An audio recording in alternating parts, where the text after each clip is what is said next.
Yeah, I'm John Connell, a Professor of Geography at the University of Sydney in Australia. Thank you. And we'll start with hearing about the objectives of your chapter in this report and what the main conclusions were.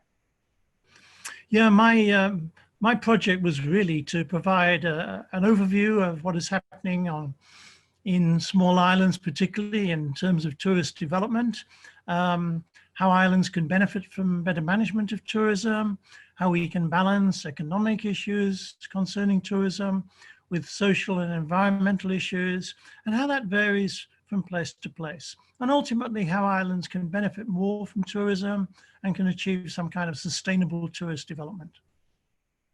Excellent. And any particular conclusions that you would want to highlight? I guess some of the conclusions were fairly obvious, that more remote islands find it particularly difficult to participate because of the cost of transport and so on. And also because there is so much competition between islands, particularly when we get into regions like the Pacific. There are so many islands. How is it that they can claim distinctiveness, and what is it that they can do that is different from everybody else? So it's actually very difficult. And my chapter was called On the Edge of the Industry. And for many islands, they are on the edge and they would like to participate much more, but it is extremely difficult. Okay, good. What do you see as the contributions of these global island reports to island studies? Well, I think in this case particularly, we provided a lot of different perspectives on tourism.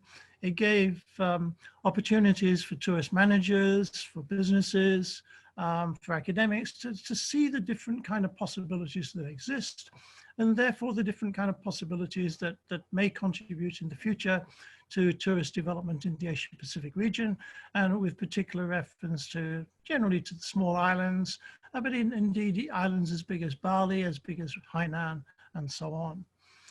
We think that's particularly crucial at this particular time, because as soon as we emerge, hopefully not before too long, from COVID-19, tourism is going to start increasing again, and it's going to be very crucial for islands and indeed other places to consider what kind of tourism they want for the future. What is it going to look like? Will it be more green? Will it involve more local people, and so on? And I think this report lies some of the groundwork for actually doing that.